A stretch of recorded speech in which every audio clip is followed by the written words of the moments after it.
मैं प्रार्थना करता हूं आपके दिल, दिमाग और रुझ समझान, आपके विवेक आज यीशु मसीह के लहू से धुल जाए और ये वचन जब आप सुने इसे ग्रहण करें और ये आपके और आपके परिवार के छुटकारे का कारण हो जाए, आपके शरीर के बीमारियों से छुटकारे का कारण हो जाए, हर तरह के श्राप के, हर तरह के गरीबी से छुटकारे का, हर तरह के कर्ज से छुटकारे का कारण हो आपके और आपके परिवारों का, यीशु मसीह के सामर्थी नाम में। अपने हाथों को उठाओ। आने वाले समय के अंदर जो खुदावंद ने मुझसे कहा है, जो पंजाबी क्रिश्चियंस हैं वो इन देशों में बड़ी बड़ी पोजीशंस के ऊपर, बड़ी बड़ी पॉलिटिकल पावर्स के साथ आने वाले समय में, आने वाले सालों और दशकों में आपका समय होगा पंजाबी क्रिश्चियंस का। आपका नाम दुनिया सुनने वाली है। आमीन हो। चाहिए आशीष आप और आपकी जनरेशन ग्रहण कर रही है। मैंने कहा आमीन हो। चाहिए आप और आपकी जनरेशन जो आने वाली ग्रहण कर रही है। इस भविष्यवाणी को आप याद करेंगे कि ये इंटरनेट के ऊपर रहेगी कि परमेश्वर ने कहा था कि पंजाबी क्रिश्चियंस जो होंगे बड़ी पावर्स के साथ, पॉलिटिकल पावर्स के साथ, बड़े ओहदों के साथ वो इन देशों के अंदर होंगे। आने वाले समय में ऐसा होगा। आमीन बोल के रिसीव करते जाओ इन जीसस नेम। मैंने कहा आमीन बोलते रिसीव करते जाओ इन जीसस नेम। आप हाथों को उठाओ। आज इस वचन के जरिए हर एक कर्ज, फाइनेंशियल हर एक कर्ज आपकी लाइफ के ऊपर का, हर वो कर्ज जो डाइवोर्स का है, हर वो कर्ज जो एक्सीडेंट की आत्मा का है, आपकी जिंदगी को छोड़ के जाता रहेगा और आप डिलीवर होंगे यीशु मसीह के नाम में।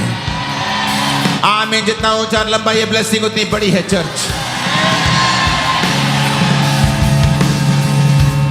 अपनी बाइबल को उठा, अपनी सीट पर बैठकर अपने हाथ को उठाकर एक ही बात कहेंगे, खुदाबंद मैं वायदा करता हूं आज जो कुछ मैं सुनूंगा मैं उसे एक कान से सुनकर दूसरे से निकालूंगा नहीं, बल्कि अपना पूरा ध्यान और अपना फोकस उन वचनों के ऊपर लगाऊंगा। और मैं विश्वास करता हूं मैं सेम नहीं रहूंगा यीशु मसीह के नाम में। एक बार जितनी ताकत है हाथों में तारीफ कर दो यीशु मसीह के नाम की, और रूह आप पर उतरेगा यीशु मसीह के नाम में और लाइफ सेम नहीं होगी। आमीन हो। चाहिए आशीष आपकी है चर्च। हालेलुया, हालेलुया। प्रभु यीशु मसीह ने कहा अगर तू मेरे धर्म और राज्य की खोज करेगा तो दुनिया की सारी वस्तुएं तुझे पीछे पड़ के मिलेंगी। और मैं आपको यह बताना चाहता हूं, आप जब परमेश्वर के धर्म और राज्य की खोज करते हैं, कैसे मालूम होता है कि आप रियली उसकी खोज कर रहे हैं कि नहीं? क्या चर्च जाने से यह साबित होता है? क्या आपका नाम क्रिश्चियन है इससे यह साबित होता है? ईस्टर और क्रिसमस के दिन आप परमेश्वर के भवन में होते हैं, क्या इससे साबित होता है कि आप उसके धर्म और राज्य की खोज कर रहे हैं? नहीं, इससे साबित नहीं होता। जब आप इंडिया में आईएएस की तैयारी कर रहे होते हैं या दुनिया में किसी बड़े कॉम्पिटिटिव एग्जाम की तैयारी कर रहे होते हैं, मेरी फैमिली डॉक्टर्स की है, तो मुझे याद है जब वो मेरे कजन सब भाई ने जब पढ़ती थी तो उनको दुनिया से पूरी तरह से, पार्टी से, शादियों से कट कर दिया जाता था। उनको मालूम था कि अगर मुझे ये शारीरिक एग्जाम, एक कॉम्पिटिटिव एग्जाम जो बहुत हाई लेवल का है, अगर मुझे क्लियर करना है तो मुझे पूरा फोकस रखना पड़ेगा इसके ऊपर। और जब वो तैयारी वो करते थे, लेकिन उनके माता पिता का जो शेड्यूल था लाइफ का वो भी चेंज हो जाता था। सुबह बेटे ने जल्दी उठना है, उसको दिल्ली भेजना है पढ़ने के लिए, 1 महीने उधर रहना है, मम्मी उधर रहेगी, पापा इधर रहेंगे।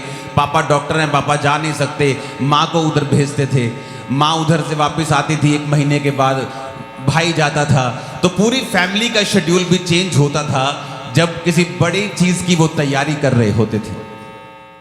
जो व्यक्ति ये कहता है कि मैं परमेश्वर के धर्म और राज्य की खोज कर रहा हूं और आपकी लाइफ और आपके परिवार की लाइफ का शेड्यूल चेंज नहीं हुआ, तो इसका मतलब आप अभी उसके धर्म और राज्य की खोज नहीं कर रहे हैं।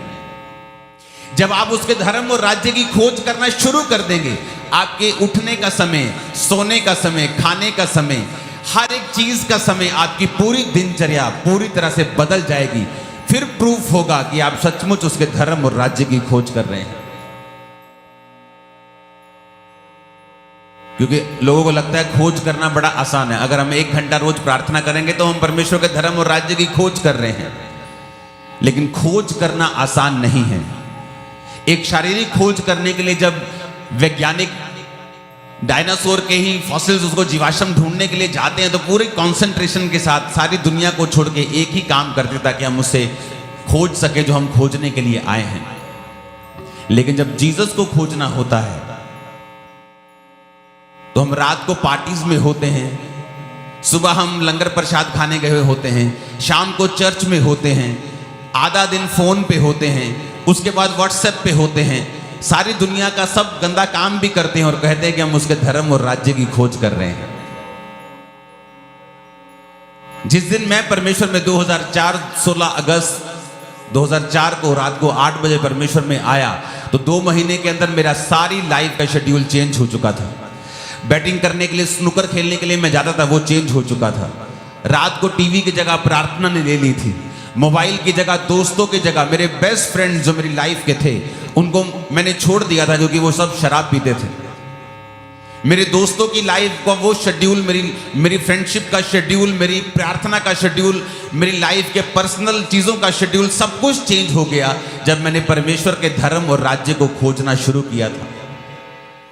जब आप उसके धर्म और राज्य को खोजना शुरू करेंगे तो आपको ये बात ध्यान में रखनी है, आपकी लाइफ का सब कुछ बदल जाएगा जब आप उसके धर्म और राज्य की खोज करेंगे तो।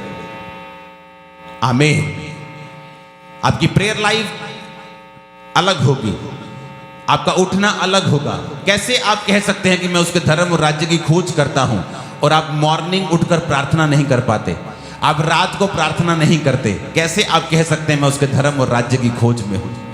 जब आपको ये मालूम है, जब आप किसी चीज की खोज करते हैं, संसारिक खोज करने के लिए भी आपको पूरा सब कुछ बदलना पड़ता है। अगर आप वाकई किसी अच्छी चीज की खोज में हैं, तो आप ये कैसे समझ सकते हैं कि जीवित परमेश्वर की आपको खोज करनी है लेकिन आपने अपनी दिनचर्या में कुछ भी बदलाव नहीं किया?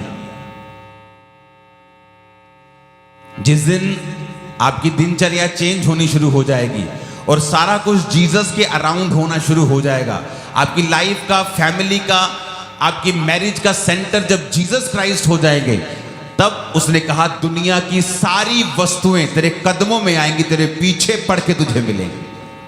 तब भी है ये आसान नहीं है। आपको लगता है कि जीसस को मानने के दुनिया की सारी वस्तुएं पीछे पड़ेंगी, ऐसा नहीं लिखा बाइबल में। यीशु मसीह ने ये नहीं कहा। उसने कहा मेरे धर्म और राज्य की तुझे खोज करनी पड़ेगी, तुझे उसे सीख करना, खोज करना पड़ेगा, उसे फाइंड करना पड़ेगा। मेरे धर्म और राज्य में तुझे मेरी खोज करनी होगी, दुनिया की सारी वस्तुएं तेरे पीछे पड़ के तुझे मिलेंगी। हालेलुया। आज जब एक मैरिज का सेंटर जीसस क्राइस्ट हो जाएंगे, तब उनके पास फालतू चीजों के लिए समय नहीं होगा, लड़ने के लिए समय नहीं होगा, चीजें जल्दी सॉर्ट आउट हो जाया करेंगी, क्योंकि आपका सेंटर जो है वो क्राइस्ट है। आप दोनों पति और पत्नी परमेश्वर को खोज रहे हैं। हेवन ऊपर किसने देखा है? आपकी लाइफ नीचे परमेश्वर हेवन कर देंगे, परिवार हेवन कर देंगे, फाइनेंस हेवन कर देंगे, जब आप उसकी खोज में जाएंगे तो। आमीन। आप उसे कैसे खोजते हैं? आप वचन के जरिए उसे खोजते हैं, आप प्रार्थना के जरिए उसे खोजते हैं, आप अपनी लाइफ को रोज क्लीन करते हैं, रोज साफ करते हैं, अपनी कमियों को ढूंढते हैं, क्योंकि आपकी लाइफ का बिगेस्ट प्रेयर पॉइंट आपकी नीड नहीं, आपकी जरूरत नहीं, जो आपको चाहिए वो नहीं है, बल्कि आपकी लाइफ का बिगेस्ट प्रेयर पॉइंट आपकी आत्मिक कमियां हैं जो आपकी लाइफ में हैं, जिसे आपको निकालना है और परमेश्वर का पीछा करना है। आमीन। जिस दिन आप पूरे मन से उसको खोजने लगेंगे, रात की प्रार्थना करने लगेंगे, सुबह की प्रार्थना करने लगेंगे, आप चर्च जाने लगेंगे, आप इवेंजलिस्ट टीम का हिस्सा बनने लगेंगे, आप टाइथ निकालने लगेंगे, आप हर एक चीज, हर एक पाप को जो खुदा को पसंद नहीं आप छोड़ने लगेंगे, हर एक व्यक्ति को माफ करने लगेंगे जिनसे आपके खिलाफ कुछ कहा है, आप उसकी खोज में निकल जाएंगे। आप इन सब चीजों को करते ही होंगे, परमेश्वर आपके सामने बेस्ट के साथ उपस्थित होंगे और कुछ कुछ देर के बाद इवेंट्स आपके सामने अनफोल्ड होते जाएंगे और दुनिया की हर एक चीज जो परमेश्वर ने कहा है, मेरे याजक, मेरे सेवक लोग बेस्ट तेल, बेस्ट दाख, बेस्ट गेहूं। वो कौन है याजक? वो याजक पहले जमाने में होते थे जो सेवा करते थे और पब्लिक देखती थी, लेकिन जीसस क्राइस्ट के जन्म के बाद, उसके मारे जाने के बाद और जी उठने के बाद उसने कहा मैंने तुम सबको याजक बनाया है, तुम सबको सेवा के लिए बुलाया है। आमीन। तुम सबको सेवकाई के लिए परमेश्वर ने बुलाया, तुम सब याजक हो। तो उसने कहा मैं तुम्हें बेस्ट दूंगा, लेकिन तुम्हें मेरा पीछा करना पड़ेगा, तुम्हें पूरे मन से मुझे खोजना पड़ेगा। जोर से हालेलुया बोलो जरा। आज जब मैं आपको वचन दे लूंगा तो आज आपके फिलिंग के लिए कि होली स्पिरिट आपको फिल करे और आपकी लाइफ कभी भी सेम ना रहे, आज मेरी प्रार्थना आप सब के लिए यही होगी। जिस तरह से मेरी जिंदगी पवित्र आत्मा की भरपूरी के बाद बदली है, मसीह में आकर भी नहीं बदली थी, प्रार्थना करने के बाद भी नहीं बदलती थी, निराशाएं छोड़ के नहीं निकलती थी, सुसाइड का ख्याल मसीह में आने के बाद भी छोड़ के नहीं निकलता था, जब तक मुझे ये नहीं बताया गया कि पवित्र आत्मा की भरपूरी तेरी हर एक चीज का इलाज है। कल मैंने आपको वचन दिया था कि आपको क्राइस्ट की पहचान में बढ़ना है। क्यों बढ़ना है? क्योंकि आपके ऊपर ग्रेस, आपके ऊपर फेवर आएगा जब आप क्राइस्ट की पहचान में बढ़ेंगे तो। और दूसरा उसका मकसद ये है कि जब आप क्राइस्ट की पहचान में बढ़ते हैं तो वचन पूरा होता है कि परमेश्वर उन लोगों को पवित्र आत्मा से भरता है जो उसकी आज्ञाओं को मानते हैं। कौन सी आज्ञाएं? जो वचन में लिखी हैं, वो आज्ञाएं जो आपको मालूम है लेकिन आप फॉलो नहीं कर पाते क्योंकि आपको उसकी रियल पहचान नहीं है। अप टू सम मार्क आप उसको नहीं जानते। जब आप ये समझ जाएंगे कि जो मैंने सुना है मैंने उसे फॉलो करना है, उसके बाद क्या होगा? फेवर आपकी लाइफ पे आएगा। और दूसरा सबसे इंपॉर्टेंट चीज, पवित्र आत्मा उन लोगों की ओर आकर्षित होता है जो क्राइस्ट के लिखे हुए वर्ड को फॉलो करते हैं। हमेशा ये ध्यान रखना, एक सेवकाई का, एक मिनिस्ट्री का सक्सेसफुल होना, उसके पीछे एक कारण है, पवित्र आत्मा की प्रेजेंस। और वचन क्या कहता है? वो पवित्र आत्मा की प्रेजेंस हमने किन किन में देखी है? वचन कहता है हमने उसे यूसुफ की लाइफ में देखा है। वचन ये कहता है हमने उसे दानियेल की लाइफ में देखा है पुराने नियम में। नए नियम में हमने प्रेरितों की लाइफ में और विश्वासियों की जिंदगी में उसे देखा है। वो पवित्र आत्मा जब एक व्यक्ति के ऊपर आता है तो क्या होता है? वचन ये कहता है कि जब पवित्र आत्मा आपकी लाइफ के ऊपर आता है, आप अंधे नहीं रहते। आपको आपकी लाइफ का डिसीजन क्या लेना है आपको मालूम होता है, क्योंकि पवित्र आत्मा आपकी स्पिरिचुअल आईज को ओपन रखता है। आपकी लाइफ में कंफ्यूजन नहीं होती, आपकी फैमिली में कंफ्यूजन नहीं होती जब पवित्र आत्मा आपकी लाइफ में होता है। तो वचन कहता है दानियेल 5 उसकी 11 और 12, उसमें लिखा, तेरे राज्य में दानियेल नामक एक पुरुष है जिसका नाम तेरे पिता ने बेलतशस्सर रखा था।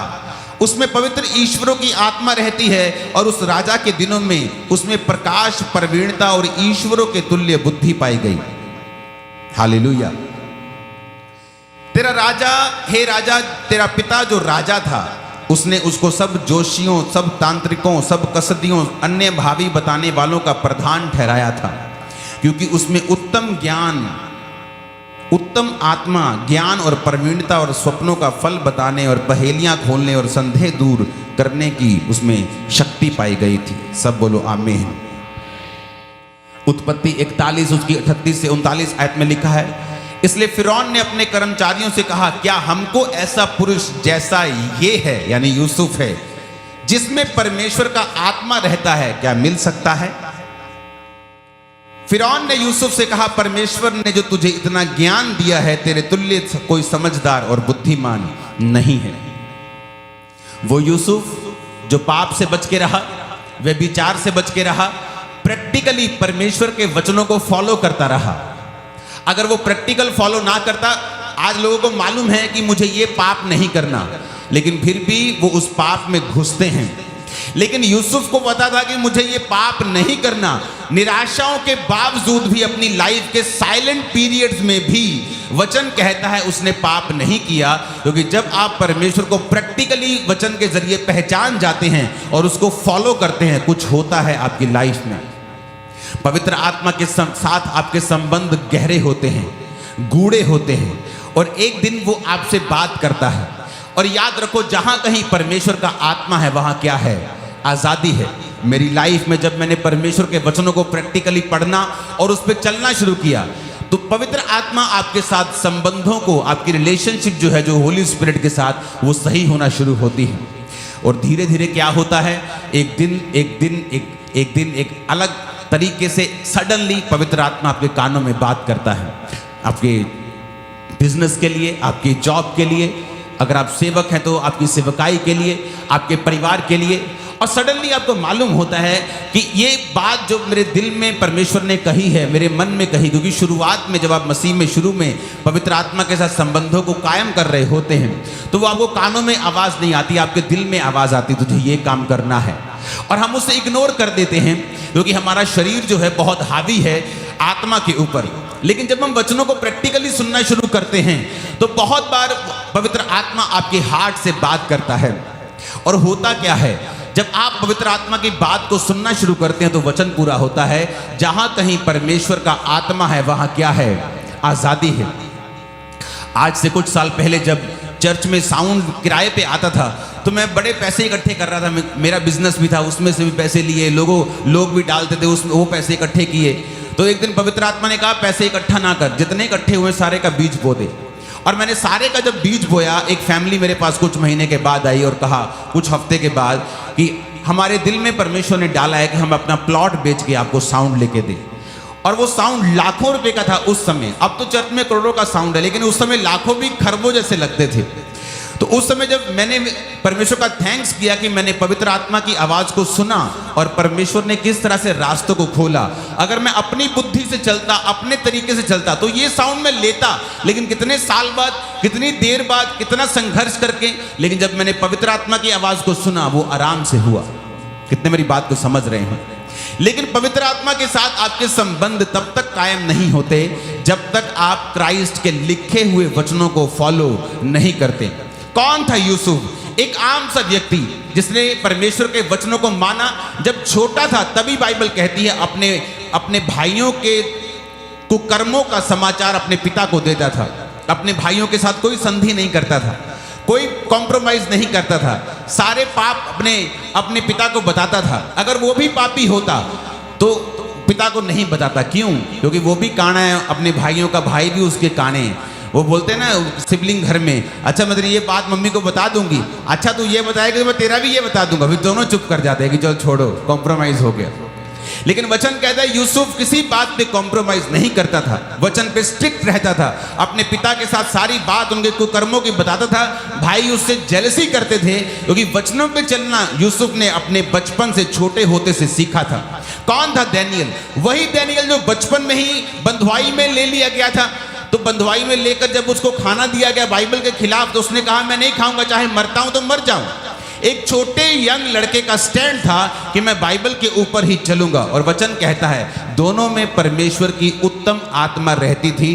दोनों की गवाही, ये लोगों ने गवाही दी है कि दोनों में ईश्वरों की आत्मा रहती थी। जब ईश्वर का आत्मा आपके अंदर आता है, आप हर एक चीज में बेस्ट होंगे, आप कोई काम कर लेंगे, आप नंबर 1 होंगे। ये अनॉइंटिंग आपके सिरों के ऊपर आ जा रही है, यीशु मसीह के नाम में, सिरों के ऊपर। मैं आपको सच कह रहा हूं, अगर आप पवित्र आत्मा के साथ अपने संबंधों को कायम कर लेंगे, आप सेवकाई करेंगे, आप जबरदस्त करेंगे, आप बिजनेस करेंगे, जबरदस्त करेंगे, आप जॉब करेंगे, आप प्रमोशन पे प्रमोशन लेंगे। क्यों? क्योंकि पवित्र आत्मा जो एक्सीलेंस का आत्मा है वो आपके अंदर है। आपने उसे खोया नहीं है। 10 मिनट के उस मौज के बदले, वे विचार के बदले आपने उसे खोया नहीं है। कोई रिश्तेदार नाराज ना हो जाए, आप उन जगहों पे चले गए जहां जाना सही नहीं, आपने इसके बदले उसको खोया नहीं है। अगर आपकी लाइफ में सबसे अधिक आपने किसी चीज को संभाल के रखा है तो वो वचन और पवित्र आत्मा है, जिसको आपने अपने दिल में रखा और आपने उसे खोया नहीं है। फिर एक समय आता है पे बैक का। आपने तो परमेश्वर के लिए कर दिया, लेकिन समय आता है जब परमेश्वर फिर आपके लिए करता है। वो आपको गाइड करता है, आपकी आईज को ओपन करता है। नथिंग, 0% कंफ्यूजन, कोई कंफ्यूजन नहीं रहती। आप स्ट्रेट चलते हैं, रिजल्ट होता है। जहां आप जाएंगे वहां रिजल्ट आपको मिलेगा, जहां भी। आज मुझे मालूम है, मेरा परिवार और मेरे करीब के लोग गवाह हैं, मैं कोई भी अगर बिजनेस करूं तो वो मैं उसे पीक पर लेके जा सकता हूं। चाहे वो कंस्ट्रक्शन का हो, चाहे वो प्रिंटिंग प्रेस का हो, कोई भी। अगर मैं नहीं कर रहा हूं, इसलिए नहीं कर रहा हूं कि मेरे पास टाइम नहीं है। मेरा जितना खर्चा है मेरी प्रिंटिंग प्रेस मुझे देती है। मेरे पास समय नहीं है कि मैं बिजनेस करूं, लेकिन मुझे मालूम है जिस चीज पर मैं हाथ लगाऊंगा वो आगे बढ़ेगी। क्यों? क्योंकि पवित्र आत्मा मेरे अंदर है। इसलिए नहीं कि हम बुद्धिमान हैं, इसलिए कि हम परमेश्वर के वचनों के ऊपर यकीन रखते हैं। हमने उसे प्रैक्टिकली समझा है, हमने उस पर चलना कबूल किया है। हम परमेश्वर के पीछे चले हैं और पवित्र आत्मा को पाया है और उसको बना के रखा है। फिर एक समय आता है जब पवित्र आत्मा आपकी अगुवाई करता है। Hallelujah, hallelujah. मेरी फैमिली मेरी सबसे बड़ी विरोधी थी, तो जब मैं उनके साथ जब मैंने सेवकाई को शुरू किया तो लोगों को लगता है पता नहीं मैंने कितनी बार उनको प्रचार किया होगा कि मेरी पूरी फैमिली ने बपतिस्मा ले लिया। मेरा भाई, मेरे भाई की वाइफ, मेरी मदर, मेरे फादर, सबने, मेरे भाई को छोड़ के सबने मुझसे बपतिस्मा लिया, क्योंकि मेरा और मेरे भाई का बपतिस्मा इकट्ठे हुआ था। तो आप सोचते होंगे मैंने पता नहीं कितना घर में प्रचार किया होगा। मैंने अपने घर में कभी बाइबल खोल के प्रचार नहीं किया। एक भी दिन मुझे याद नहीं जब मैंने बाइबल खोली हो अपनी फैमिली के सामने उन्हें प्रीच किया हो, मुझे याद नहीं एक भी दिन, वन डे याद नहीं मुझे कि मैंने अपनी फैमिली को बाइबल खोल के प्रीच किया हो। कभी नहीं किया। उन्होंने मेरी लाइफ के रिजल्ट को देखा। पवित्र आत्मा मुझे गाइड करता रहा। और कई बार जब पवित्र आत्मा आपके संग होता है और आपको मालूम होता है कि पवित्र आत्मा आपसे बात करता है, अब बात करनी है, सही समय है, तो मैंने बोला अच्छा पापा आपको बपतिस्मा ले लेना चाहिए। चल ठीक है यार, दैट्स इट, खत्म, फिनिश। बंदा सेवकाई में, सिर्फ बैप्टिज्म नहीं, सेवा में आ गए। कैसे? पवित्र आत्मा के जरिए। जब पवित्र आत्मा आपके साथ मिल जाता है, आपके वर्ड्स में पावर होती है।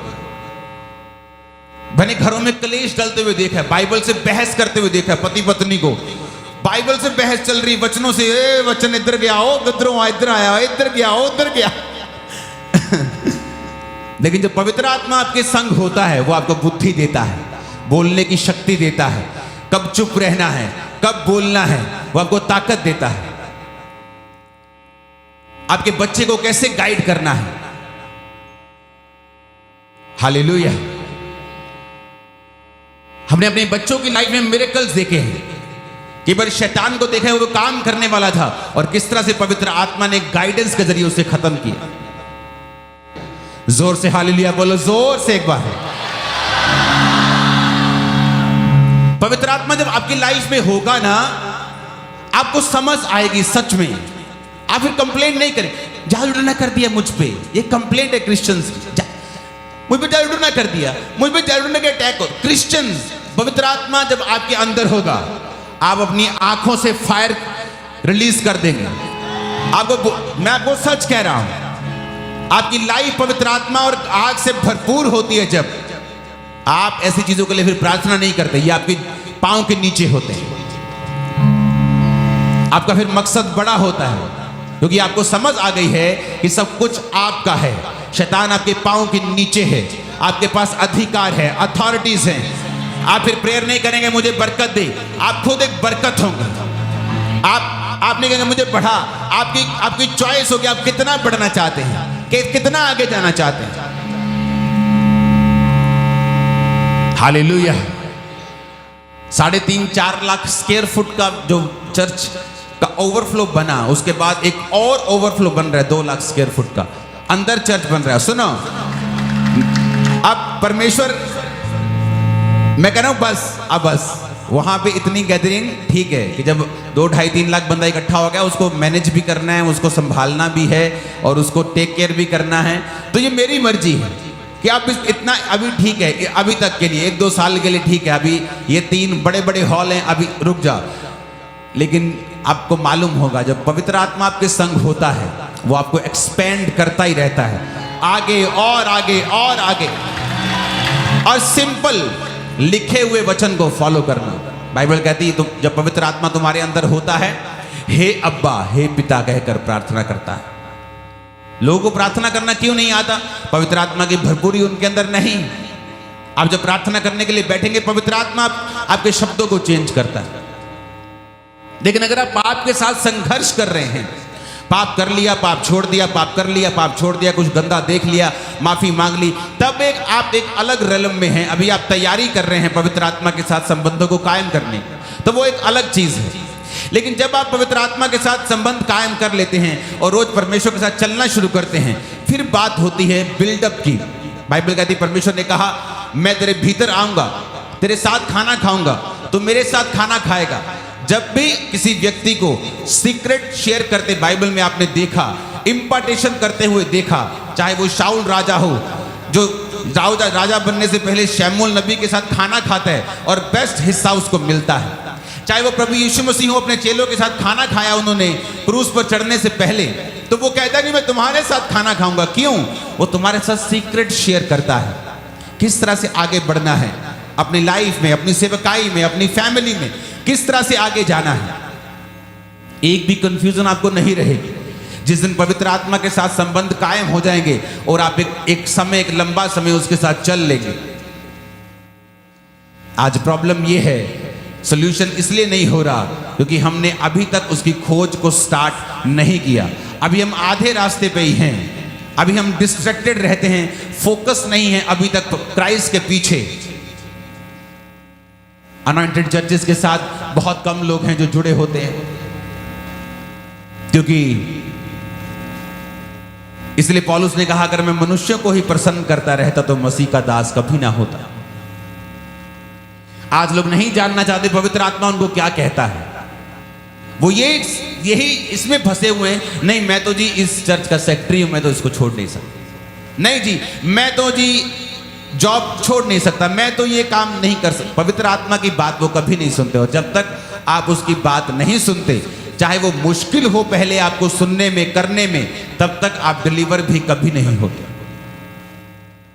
वो पवित्र आत्मा ने जिसने मुझसे बात की कि मैं तुझे छुड़ाना तो चाहता हूं, आजाद तो करना चाहता हूं, लेकिन वचन में लिखा है कि मसीह में की गई मेहनत व्यर्थ नहीं होती, तो मेहनत तो कर। तो उस वचन ने मुझे मेहनत करने के लिए प्रेरित किया और 40-40 रोजों की जर्नी शुरू हुई। जब जर्नी शुरू हुई तो परमेश्वर ने उस जर्नी में मुझे आजाद भी किया और डिलीवर भी किया।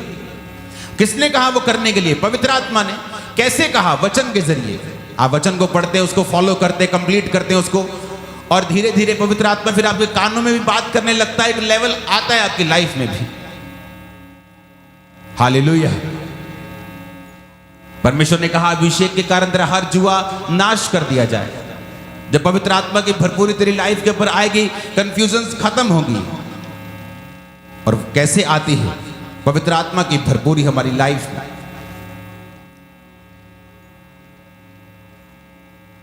यूहन्ना 16 उसकी 7 और 8 आयत, पवित्र आत्मा इस कहता है कि तो भी मैं तुमसे सच कहता हूं कि मेरा जाना तुम्हारे लिए अच्छा है। यदि मैं ना जाऊं तो सहायक तुम्हारे पास नहीं आएगा। वह आकर संसार को पाप, धार्मिकता और न्याय के विषय में निरुत्तर करेगा। रोमियो 8:26 में लिखा, आत्मा भी दुर्बलता में हमारी सहायता करता है, क्योंकि हम नहीं जानते प्रार्थना किस रीति से करनी चाहिए, परंतु आत्मा आप ही आहें भरकर जो बयान से बाहर हैं हमारे लिए विनती करता है। प्रेरितों के काम 2 उसकी 1-4 में लिखा, जब पेंटिकोस्त का दिन आया तो सब एक जगह इकट्ठे थे। आकाश से बड़ी आंधी, किसी सनसनाहट का शब्द हुआ, वो सारा घर जहां वो बैठे थे गूंज गया। आग किसी फटती हुई जीभें उन्हें दिखाई दी, हर एक पे आ ठहरी। वो सब पवित्र आत्मा से भर गए। जिस प्रकार आत्मा ने बोलने की सामर्थ्य दी, वो अन्य अन्य भाषाओं में बोलने लगे। कितने लोग हैं जिनके पास पवित्र आत्मा की गैर भाषा और भरपूरी नहीं है? अभी हाथ हिलाओ तो। गैर भाषा नहीं है जिनके पास, हिलाओ, पूरी तरह हाथ हिलाओ, मैं देखूं आपको। आप ये हिसाब लगा लो कि अभी आपकी जर्नी शुरू नहीं हुई मसीह में। अभी तो आपने देखा है कि हाँ मैं सुन रहा हूं, मुझे अच्छा लग रहा है, साल्वेशन भी आपकी हो गई, लेकिन एक नेक्स्ट लेवल भी है परमेश्वर के पास आप लोगों के लिए। मेरी लाइफ निराशा तो छोटा शब्द है, मसीह में आने के बाद भी सुसाइड करना चाहता था, लेकिन पवित्र आत्मा की भरपूरी को पाने के बाद सिर्फ शैतान से सुसाइड करवाई है मैंने। हालेलुया। खुद ख्याल छोड़ दिया। मुझे मालूम था कि पवित्र आत्मा की भरपूरी ही है जो मेरी हर एक प्रॉब्लम का हल है। जो पवित्र आत्मा की भरपूरी आपकी लाइफ में होती है वो आपको आपकी अगुवाई करती है, आप एक्सीलेंस में चलना शुरू करते हैं, हर चीज में आपकी लाइफ में परफेक्शन आती जाती, इजी आप होते जाते हैं, सारा टफ जो लाइफ है आपकी, हार्ड लाइफ है, वो खत्म होती जाती है, क्योंकि पवित्र आत्मा फिर आपका अगुआ, आपकी अगुवाई करता है वो। हालेलुया। और वचन क्या कहता है कि पेंटिकोस्ट के दिन क्या कर रहे थे वो? जो तो पेंटिकोस्ट त्योहार मना रहे थे वो तो बाहर थे। लोग बोलते हैं हम पेंटिकोस्टल हैं, क्योंकि पेंटिकोस्ट के दिन पवित्र आत्मा उतरा था। तो जिन पे उतरा था वो पेंटिकोस्ट तो मना नहीं रहे थे, वो तो अंदर थे। जो मना रहे थे वो तो बाहर थे, जो नहीं मना रहे थे वो अंदर थे, वो प्रार्थना कर रहे थे। इसलिए मैं कहता हूं आप ना तो पेंटिकोस्टल हैं, आप कुछ नहीं है, आप कैथोलिक, मैं कैथोलिक हूं, मैं सियन नहीं हूं, मैं हम सब चेले हैं खुदा, ये हमारी पहचान। That's it. उसको कॉम्प्लिकेटेड मत करो, जिसको पवित्र आत्मा ने नहीं बनाया उसको मत बनाओ। तो वचन कहता है कि वो तो बाहर थे जो मना रहे थे, जो अंदर थे वो प्रार्थना कर रहे थे। किस तरह से प्रार्थना कर रहे थे? कि पिता तेरे वचन में लिखा है कि अंत के दिनों में तो अपना आत्मा सब मनुष्यों के ऊपर उंडेल देगा। जीसस ने अपने चेलों को अधिकार दिया, जाओ लंगड़ों को चलाओ। कहते प्रभु हम गए, हमने लंगड़े चलाए, हमने दुष्ट आत्मा निकाली, दुष्ट आत्मा हमारे वश में है प्रभु। प्रभु कहता अभी खुश मत हो। और वचन कहता है इतना पावरफुल उन्हें करने के बाद भी जीसस ने कहा यरूशलेम को मत छोड़ना, पिता की प्रतिज्ञा की पूरे होने की बाट जोहना। यानी अभी इतनी पावर के बाद भी यरूशलेम को मत छोड़ना, जब तक पवित्र आत्मा तुम्हारे ऊपर ना आए तब तक तुम्हारी जर्नी शुरू नहीं होती। और बाइबल कहती है वो वचन से प्रार्थना कर रहे थे, परमेश्वर तेरे वचन में लिखा अंत के दिनों में तो अपना आत्मा सब मनुष्यों के ऊपर उंडेलेगा, क्योंकि सब मनुष्यों को पवित्र आत्मा की जरूरत है। एक ऐसा वैक्यूम आपकी लाइफ के अंदर होता है, ऐसा अकेलापन, ऐसी जगह होती है, जब तक पवित्र आत्मा आपके ऊपर नहीं आता, आपकी वाइफ, आपके बच्चे, आपका पैसा, आपका बिजनेस, कोई भर नहीं सकता उस वैक्यूम को, उस खालीपन को, उस जगह को, उस बेचैनी को कोई खत्म नहीं कर सकता सिवाय पवित्र आत्मा।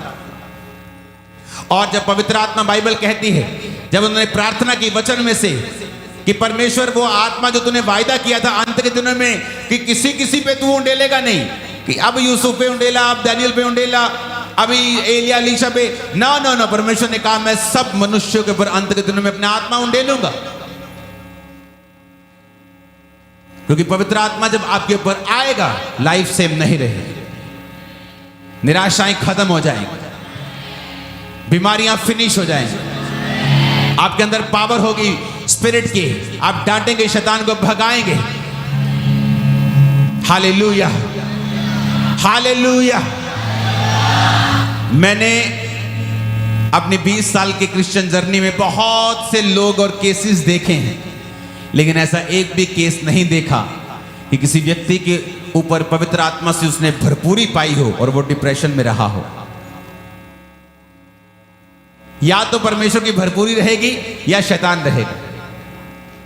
जब रियल भरपूरी आपके अंदर आ गई और वचन की नॉलेज आपके अंदर है तो डिप्रेशन नहीं रह सकता, शैतान नहीं रह सकता, आप तोड़ देंगे उसे, आप आगे बढ़ेंगे। बेस्ट लाइफ आपका वेट कर रही है। आमीन। मेरे को खड़कने वाला चाहिए जरा। Hallelujah, hallelujah. अगर आप पवित्र आत्मा के प्यासे हैं, आप चाहते हैं कि पवित्र आत्मा आप मुझे भरें, मुझे छुएं, मेरी लाइफ को चेंज करें, वचन कहता है प्रेरितों के काम 2 उसकी 38 आयत में पतरस ने उनसे कहा, मन फिराओ और तुम में से हर एक अपने अपने पापों की क्षमा के लिए यीशु मसीह के नाम से बपतिस्मा ले, तो तुम पवित्र आत्मा का दान पाओ।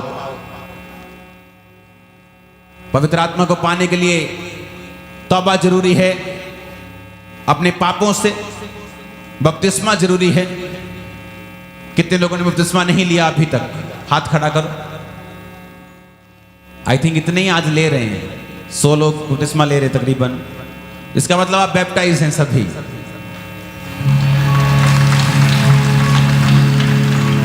तो आपको जस्ट अपने लाइफ में जो गलत चल रहा है उसे कट कर देना है। आज आप बैप्टाइज्ड हैं तो आज बेस्ट टाइम है पवित्र आत्मा को चखने का, जैसा पहले कभी नहीं चखा। ओ आमीन ऊंचे वाला चाहिए चर्च। आप मांगते हैं पवित्र आत्मा को कि नहीं, कि वो भरपूरी के साथ आपको भरे? आपको चाहिए कि नहीं? वही आपको चाहिए।